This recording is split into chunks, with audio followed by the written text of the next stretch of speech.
All right, well, hello and welcome to a live episode of the Odd Lots podcast. Bill, you brought out the sunglasses, huh? I did. It's been 10 years. Last time it didn't work too well, but Try it again. yeah, we'll try it again. It'll be good this time. I want to start out with, we're in the midst of what seems like another interest rate cycle of some sort. No one really knows how long it's going to last. There aren't that many people around nowadays who have lived through different interest rate cycles. And you actually started your career in the 1970s in an era of stagflation, in an era where the Fed was hiking. We didn't have derivatives to hedge duration risk. We didn't have Bloomberg terminals. We had quotrons. What was that like? Well, it was much different. Bear markets are not as much fun as bull markets, depending upon your position. But, interest rates got to 15% in 81, 82, somewhere in there. And the interesting thing is that they were almost self-hedging because the duration of a 30-year treasury at 15% was about 4.5 to 5 years. It was like a 5-year today or close to it. And so at 15% with a very short duration, it meant that interest rates could go up to 18% and you still wouldn't lose money. It was a golden opportunity. When you think back, and obviously, as Tracy mentioned, you started at PIMCO in the early 70s, and so there were several years of bond bear market before the great bull market, which we'll talk about. What did you learn then about surviving in a bear market for an asset class? Well, it depends on who you're investing for. If you're looking for a client and trying to grow a business, then you have to be aware that relative performance is important, but if it's a significant bear market, that absolute performance is crucial as well. Investors and clients will just leave no matter how good you were relative to the market. So I think that was key back then, relative performance, and then stepping on the accelerator in 81, 82 and buying a secular bull market, and it was a bull market. So nowadays, we kind of take for granted that people actively trade bonds. You buy and sell them. But when you started out, that wasn't the case at all. Walk us through the thought process and the opportunity that you saw in trading bonds. Right. Well, there were no real computers, no clearinghouse overnight types of trades. As a matter of fact, at PIMCO, which was owned by Pacific Mutual downtown LA, we had $1 billion in a vault. And I was hired not for PIMCO, but really for private placements. And one of my jobs, 25% of the $11,000 I made each year, was to go down into the vault and to actually clip coupons. You've heard of coupon clipping? I did a lot of that. And back in the day, because the bonds were in the vault, it was pretty hard to get them to New York. It took 2 or 3 days to get them to New York. Like I say, there were IBM 360s, but nothing in terms of connectivity. And so, the physical trading of bonds and stocks was very difficult and allowed for illiquid markets. Talk to us more about, you mentioned 81, and then you pressed down on the accelerator and rode this incredible wave, right? This incredible, roughly, 40-year, basically, bull market in bonds. But talk to us, if you look at your career and you think, the bond king, talk to about the role of timing and how crucial that was. And when you think about the success that you had at PIMCO, et cetera, just being there at the right time and the role of, a little bit of luck. Right. Well, the key at PIMCO, for us at PIMCO, it wasn't just me. We had a lot of smart people and more as time went on. But the key was really a book that I forget who wrote it. was called Investing for the Long Term. It was about stocks, but it mentioned the long term, the secular movement of financial instruments, as opposed to cyclical, as opposed to short-term trading. And it seemed to me that the bane of an investor is emotion, and I'm the same way. I never thought of myself as a good trader. I mean, if NVIDIA, hits 500, I'm just as likely to buy it as to sell it and then regret it the next day. But in any case, if you take a longer-term view and not go to sleep, but if you take a longer-term view and know that forces in the economy, inflation, demographics, globalization, if you know that those are working in the favor of either a bull or a bear, then sticking with what we called a 3 to 5 year forecast as opposed to a 3 to 5 day forecast was the key. Does it hurt mentally when you're long and you should be short for a short period of time? Yeah, it does. But you have to stay with that mind frame of a longer term secular market. How did the way you traded actually change as PIMCO grew larger? Because I imagine, at one point, PIMCO has hundreds of billions of dollars under management, trillions even. And there are pros and cons to that, right? Like, you get first allocation of debt, but maybe it's hard to hug your benchmark because you are gigantic. And that's true. So, as we grew larger and larger, clients would always say, well, how can you keep doing this at 100 billion or 200 billion or 500 billion? Because your size, is prohibitive in terms of liquidity. It wasn't, because we found the futures market, we found the foreign markets, we found markets that added liquidity, and actually we'd stay in this trading room, and this is not a good joke for now, but I'll tell it anyway. The client would say, "How can you do it?" And then we'd tell them how we did it, and then we'd go back in the trading room and look at each other and they'd say, "You know how we do it? We just add a 0 to the ticket." Yeah, it's that simple. Just add a 0 to the ticket. I know we're gonna at some point talk about this current market a little bit, but maybe as a sort of seg, obviously there were a lot of, in the inflation of the late 70s and early 80s, there were a lot of false dawns, right? Where they thought they had defeated inflation and the Fed was like, okay, we're gonna be able to bring rates down, and then inflation shot up, and it took them a long time before it was good for good.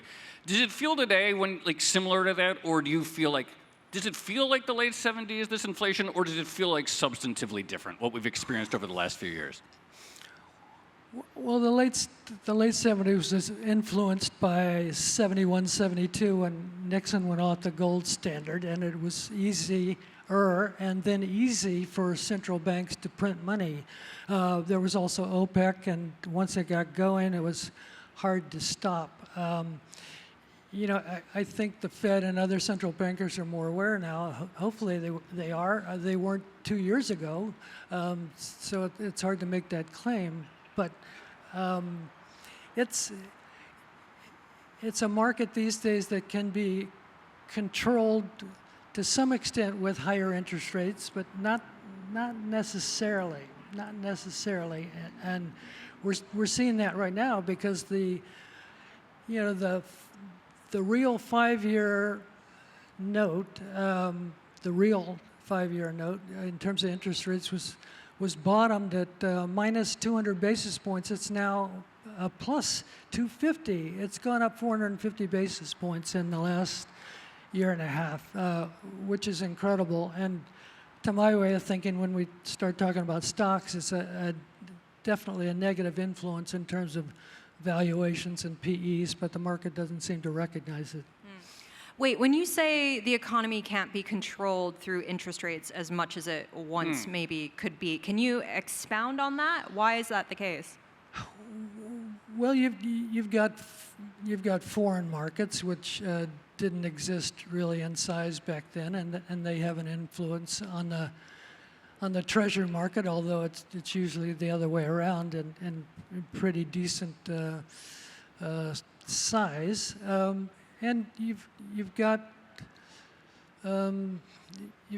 demographics that are important now with the boomers, myself and others, that are spending their savings, and that has a significant effect in terms of supply relative to demand. You didn't have that demographic influence back then. And then, globalization crept up in the last 10 years or so, made for higher productivity, and now it's going the other way. So there are just other forces to think about, and that's what Powell is doing. He's trying to gauge the appropriate real interest rate that will produce 2% inflation, which I think is a dream, but that's what he says he's going to do, and that's what he tries to do, and that's why, Fed funds are 5.25 to 5.5. We'll see what happens. A lot of people think that rate cuts are coming, that we're at some abnormally high level of interest rates, and it's only a matter of time before the Fed is able to normalize. And by normalize, what they mean is cut to something that maybe would be more familiar in the, not go back to ZERP, but something that would maybe be more familiar several years ago. Do you see that in the cards? Do you think the Fed is going to be able to cut sometime soon and rates are going to come back down? Yeah, I don't think so, unless recession comes with a capital R, and it doesn't seem to be doing that. Let me give you my valuation metric for the 10-year. The 10-year at 4.25 for Treasuries.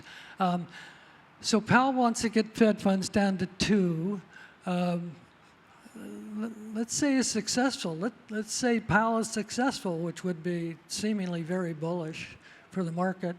And if Fed funds are at 2, and then the R star, as they call it, the real Fed funds rate would be at 2.5. But then there's a term premium, Joe. A term premium that historically has been about 130 basis points over Fed funds, and we're talking about the term premium of the 10 versus the short-term rate. And why is there a premium for a 10 versus a short-term rate? Because it's riskier, because it goes up and down and you can lose money, whereas you can't with a bill. So let's just say that Powell is successful, gets to 2, R star is at 2.5, term premium 3.5, close to 4. I mean, at 4.25, we're basically anticipating the Fed being successful and containing inflation at a 2% level. And if he doesn't, then we certainly haven't got a bull market, and we certainly don't have a context where Powell and the Fed, are likely to cut interest rates. I just don't see it. It's not that I'm significantly bearish, although we can talk about that in a second. But 4.25 is not a bad level for now, as long as inflation keeps going down. If it doesn't, then no. I'm going to take you up on the bearishness here, offer in a second. But since you mentioned the term premium, when you look at the yield curve right now, the fact that it's inverted, what do you see? What's that telling you? Because I feel like there's a group of people who will say this time definitely isn't different. It's a traditional indicator of recession. And then there are a lot of people who will say times have changed. The term premium is a lot lower than it used to be. Maybe that's what's causing the inversion. Well, I think it is. But that's another way of saying that the term premium, which appears to be close to 0, is wrong. But I've been baffled by the length and the extent of the negative curve. I mean, we had one in 79, 80, 81, and it seemed to work for Volcker. Doesn't seem to be working that well now, and I think perhaps one of the reasons is that fiscal policy has been so expansive. I mean, we're looking at a $2 trillion deficit this year. Last year it was three and a half during COVID. And so, when you have fiscal policy in such a deficit and people spending money, that's like Bernanke. Remember Bernanke with a helicopter? I'll be damned, but that's what we did. We threw money out of a helicopter. We threw trillions of dollars out of a helicopter, and so the last of it is just now being spent. And I think the reason why term premiums are so low is that the economy is good and people have money to invest. All right, I'm going to jump. What do you said, you hinted, or maybe that there's something that you're bearish on. What are you bearish on? You mean in terms of markets? I don't know. You said not bearish, and then you're like, oh, I'll get back to that. Well, in terms of bonds, so we have a deficit of close to $2 trillion. The outstanding treasury market is about $33 trillion. I've read on Bloomberg and others. Very reputable outlet. Thank you. Thanks for the plug. And other sources that basically say about 30% of the existing outstanding treasuries, that's 33 trillion, so 10 trillion, have to be rolled over in the next 12 months, including the 2 trillion that's new. So that's $12 trillion worth of treasuries that have to be financed over the next 12 months, and who's going to buy them at these levels? Well, some people are buying them, but it just seems to be a lot of money. And when you add on to that Powell is doing quantitative tightening, as you know, and that theoretically is $1 trillion worth of reduced, $1 trillion worth of added supply, I guess. And so it just seems like a very dangerous time based on supply, even if inflation does come down. So I wouldn't necessarily be bearish, because I think the Fed talks a good game, even though they don't play a good game. They talk a good game, and they seem to have convinced investors that interest rates will come down once we get close to 2%. I think that's a stretch. Given that deluge of supply and the fact that you are going to need a lot more buyers to take that up, at exactly the time when it seems like a lot of traditional foreign buyers of U.S. debt have stepped away, do you think financial repression comes back into play? We're already seeing the Fed talk about higher capital rules for some of the banks, things like that. Is that a risk in your mind? I remember you talking about this way back in 2011, 2012.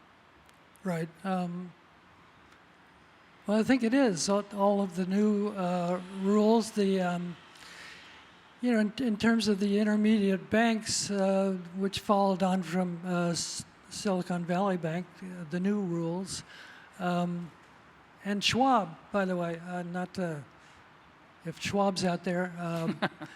Chuck and I play golf once in a while, so sorry about that. But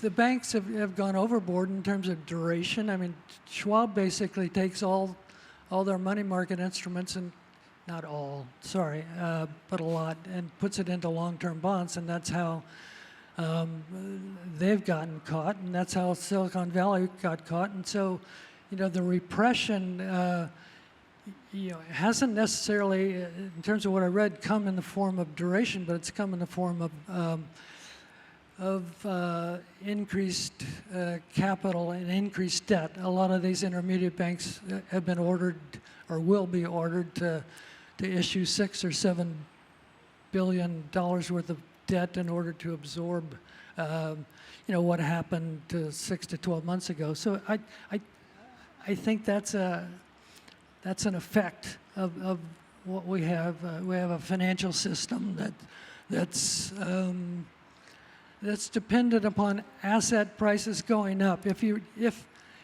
remember anything I've said today, we We have an economy that's based on asset prices going up.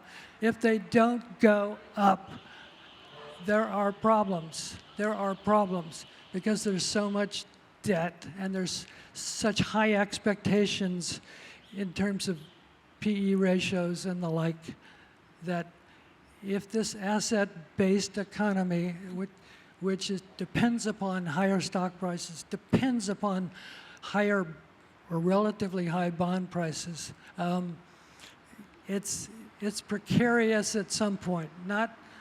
I'm not saying get out. I'm just saying that assets have to go up, or else the economy will not do well. Since you mentioned duration, how would you manage or hedge duration risk right now? And you can't just say that you wouldn't take it on. If I gave you $100 to invest in bonds, how would you hedge that duration risk? Well, what I would do, what I've done, PIMCO was always successful. Most people didn't realize it until the books came out. PIMCO was always a great believer in selling volatility.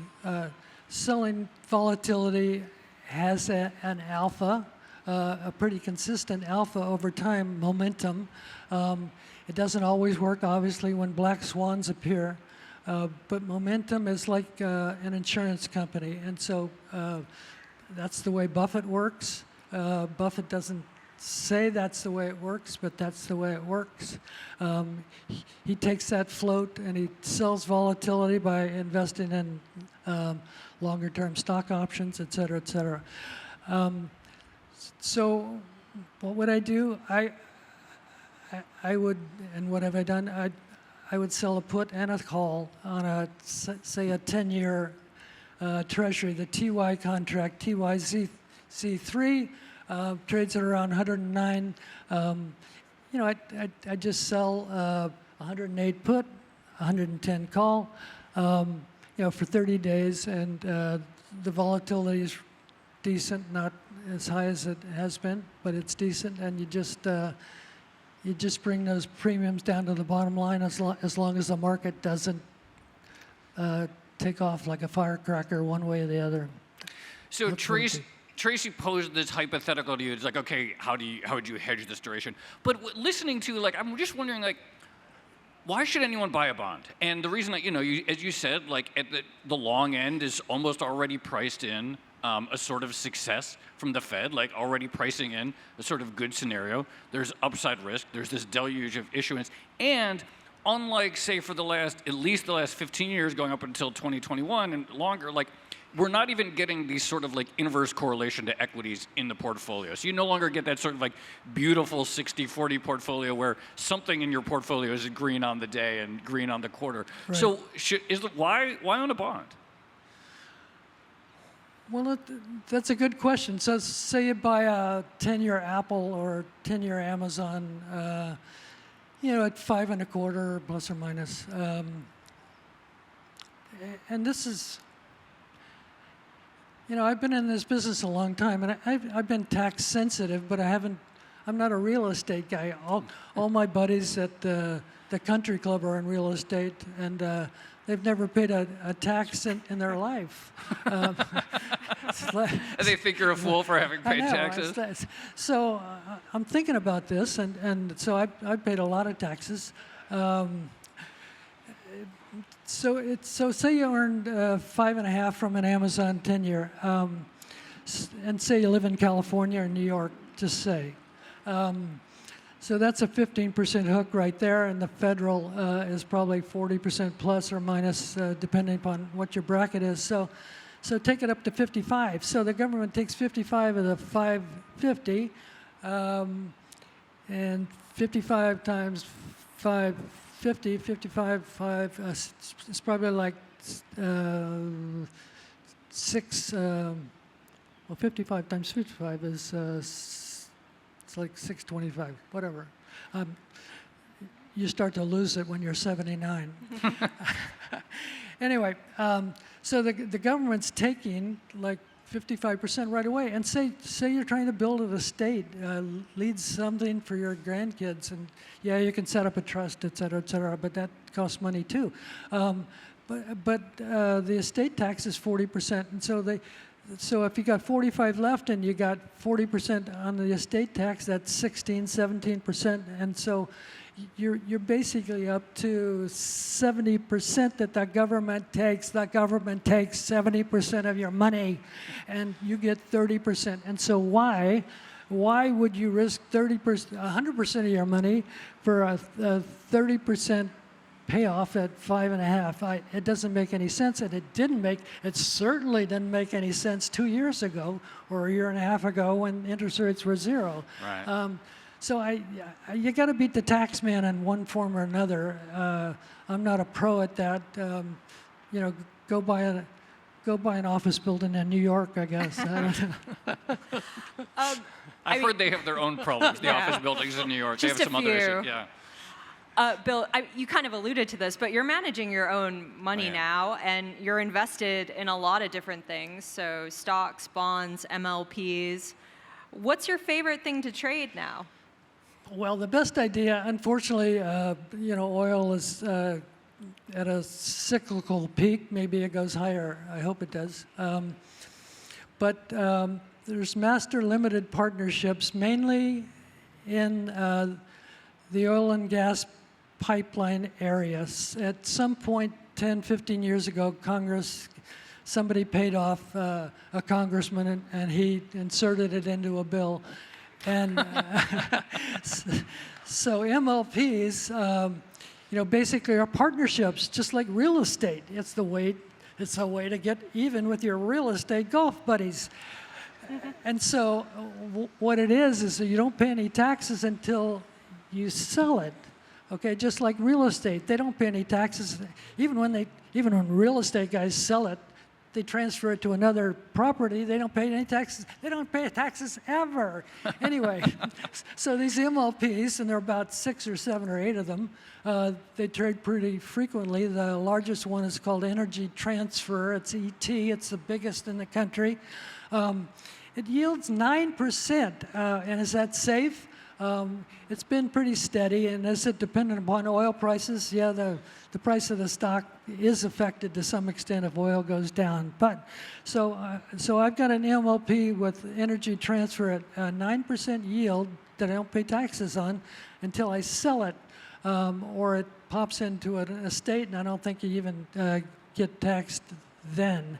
And all of these MLPs are like 8.5%, 9%, and that suggests that there's a lot of risk there, and I suppose there is. They've gone down, and they'll go down again.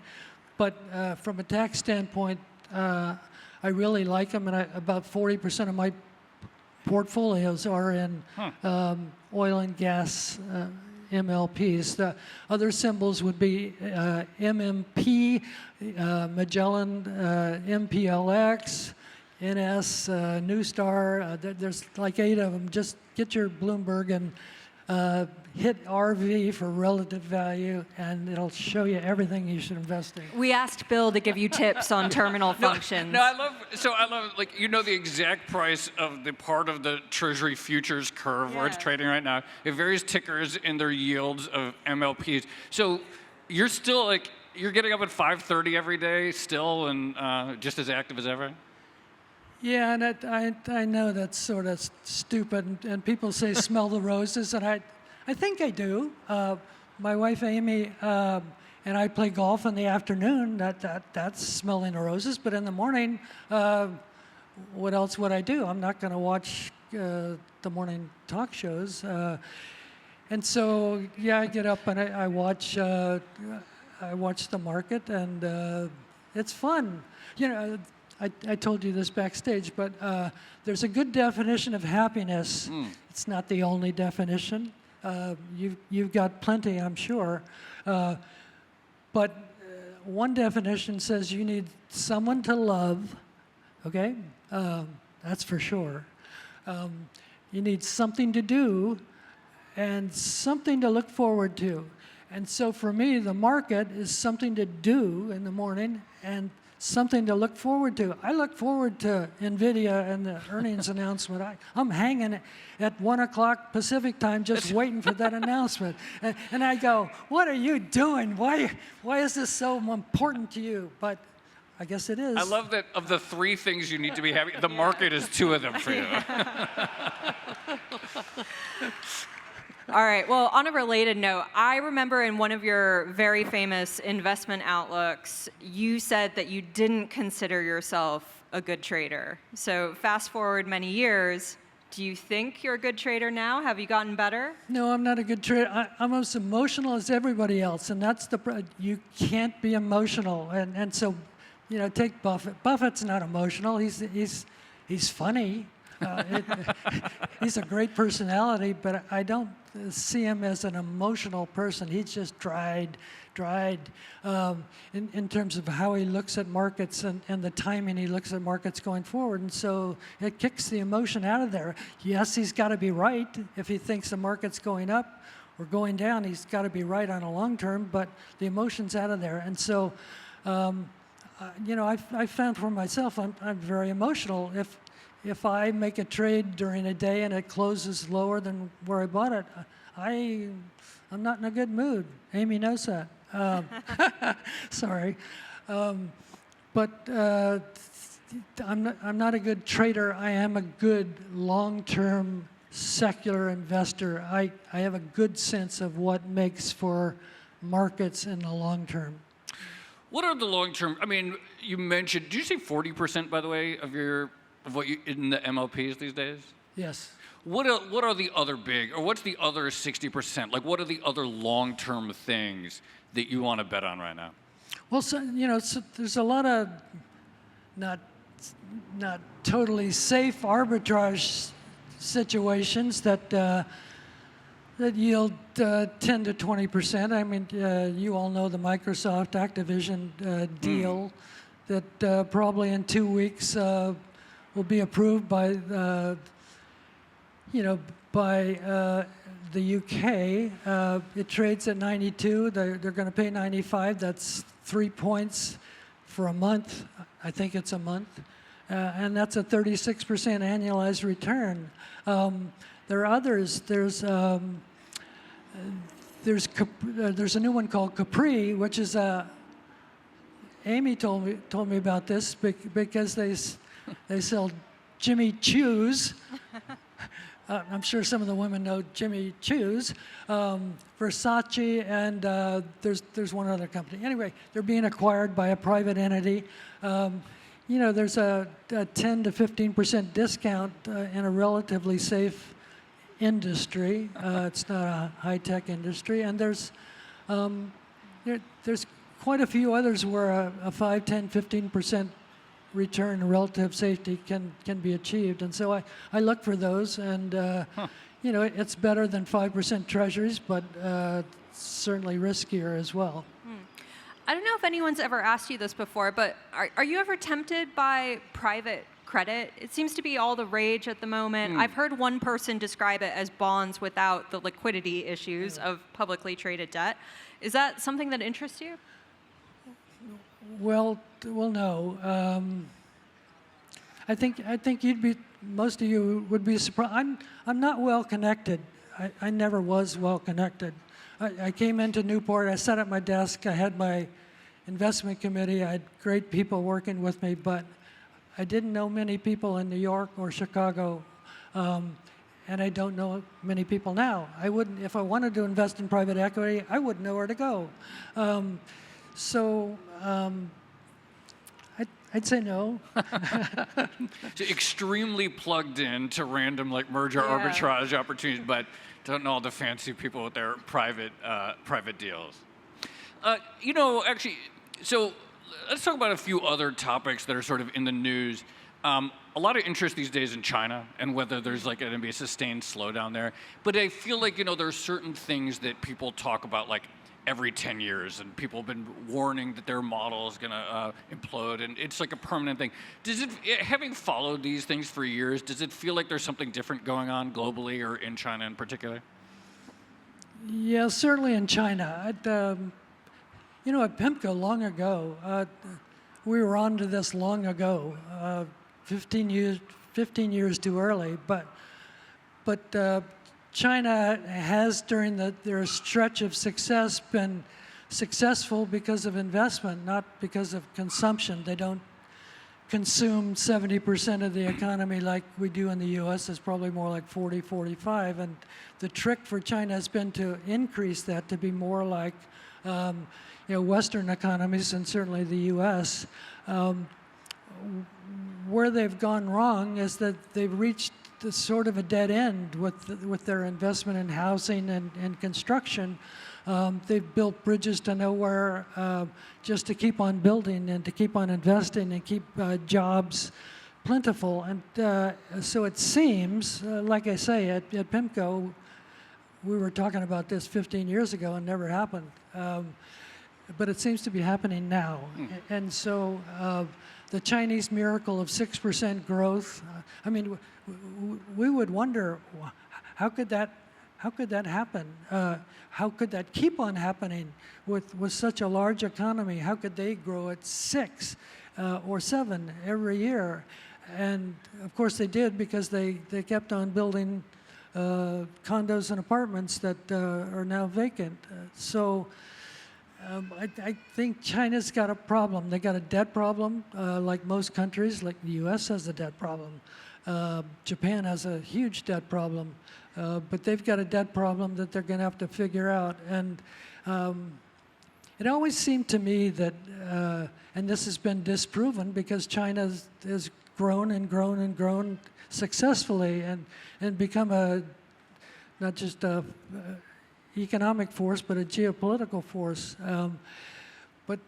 So they've grown and grown and grown, but at some point it seems you just can't grow at 6% anymore.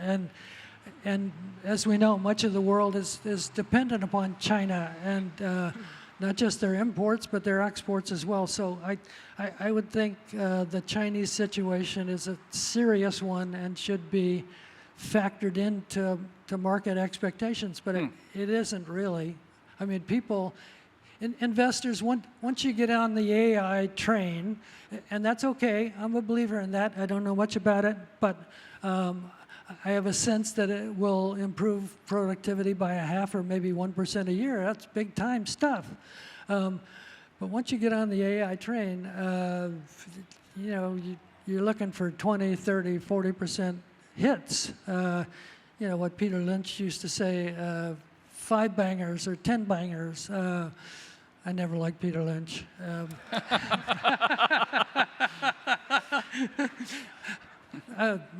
Mainly because I thought he got out too early, and people were always calling me the Peter Lynch of bonds, and I said, that sucks. Okay. All right, we did China, we did AI, we did Peter Lynch. Shall I just throw out some more topics? And we did private credit. Okay. Yeah, you could just opine on them. The Fitch downgrade of the U.S. credit rating. Well, I think it reflects a certain reality, not that the U.S. could ever default in terms of not being able to cover its bills. The Treasury just hands it off to the Fed, and the Fed prints money. The Fed, like the helicopter that Bernanke talked about. So I don't think that's realistic, but it is. The interruptions are potentially realistic, as we know. Every time it comes up for approval, there's something that takes place, and so I think from the standpoint of a downgrade, AA plus is probably appropriate, but it doesn't. There's no default ahead. It just maybe it affects the CDS spread a little bit. Sorry, I know I'm throwing out topic. Going back to bonds, though, for a second, and speaking to the bond king, could there be another bond king in a bond bear market? Could there or if you're in bonds and it's like, or does it just mean you're going to have to move somewhere else? Could there be a great bond manager at a time if we don't have a great bond bull market? See, I sort of wrote this as I was leaving, which is a little I don't know what the right adjective for that is, but I shouldn't have said it.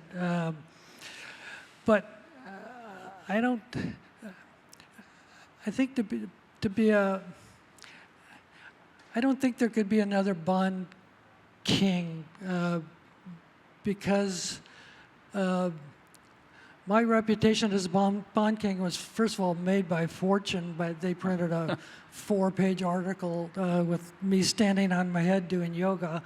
And I was supposedly the bond king. And that was good because it sold tickets, but I never really believed it. The minute you start believing it, you're cooked. The minute you start, you're at the three-point line, you think you can't miss, you miss. And so I never really believed it, but it was a function of a bull market for 30 years that was growing, and PIMCO was doing well, and there are too many names I could mention at PIMCO that helped me along. But today, could there be a bond king? The bond kings and queens now are at the Fed. They rule. They determine, for the most part, which way interest rates are going. Sometimes not so well. So they're in charge. And there was a time where PIMCO was pretty much in it in 2009 and 2008, and those are my most proud moments where PIMCO was called upon by the Treasury and by Warren Buffett, to help save the economy, and we did that because we were sizable, we had a reputation, and the government let us support them in the mortgage market, and we made money at the same time. But I don't think so, and certainly. So I nailed Peter Lynch. So I'll nail Jeff Gundlach because he nailed me. When I was leaving PIMCO, I went up to his house and said, maybe I could work with you. We could be two bond kings. And he trashed me for the next 12 months, in the press and so on. Just terrible. And I'm a sensitive guy. We'll get you both on stage to duke it out. A lot of folks catching strays in this interview. Anyway, but so if Jeff Gundlach is a bond, first of all, to be a bond king or queen, you need a kingdom. You need a kingdom. Okay, PIMCO had $2 trillion. Okay, Double Line's got like 55 billion. Come on. That's no kingdom. That's like Latvia or Estonia, whatever. Okay, and then look at his record for the last 5, 6, 7 years. How does 60th percentile smack of a bond king? It doesn't. There, I got your back, Jeff. Wow. Okay. Keep going. I'm trying to think where to take the conversation next. All right. I want to ask a kind of serious question because we only have a few minutes left. But you've been very modest and humble, except for that last answer. Except for that last answer. You've sort of rejected parts of the Bond King story. You've attributed a lot of your success to the bull run in bonds. You still think you're not a great trader. How do you want people to think of your legacy? When people think Bill Gross, what do you want them to think about? And I realize, you've written your own book on yourself. Right. Someone else has also written a book about you. Like, what is the legacy that you want? Well, I think PIMCO was, and they're still close to $2 trillion, so they're still an important factor in the marketplace. But the growing of PIMCO from nothing, you talk about careers where you're assisted by this and by that and by parents and whatever. I had nothing, and PIMCO had nothing, and so to go from nothing to $2 trillion. you know, we not only did something right, but we did something for our clients. I mean, PIMCO, the PIMCO mantra was the client comes first, and that sounds like bullshit, but it wasn't. We traded for clients, not for ourselves, and we knew, or we thought, as it turned out, that if we traded for clients, that would redound to our own benefit. And so I'm proud of the growth. I'm proud of our, like I say, the financial crisis and how we helped to salvage the economy during those days. I'm not so proud of you know, the aftermath with you know, PIMCO firing me. Still, I still have no idea. I have no idea why a company at $2 trillion would fire a person, and the next week they would lose $500 billion. I have no idea, from a business standpoint, why that would happen. But for some reason, you know, they thought my time was over, and I guess it was. But I'm certainly proud of not just the growth, but the importance of PIMCO in the capital markets and helping people along. I mean, people come up to me. I don't know how they still recognize me at 79. I look in a mirror and I can't recognize myself. But they come up and they say, you know, you really helped me. That total return fund, it made my portfolio, and so those are the plaudits and the compliments that I really treasure the most. Bill Gross, incredible to chat with you here on the beach, and really appreciate you doing this interview with us. This was a blast. Thank you. And I was going to say, like on the U.S. Open, we're at 1 o'clock in the morning, where Djokovic or Coco or whatever they say, and thanks for staying so late. Thank you.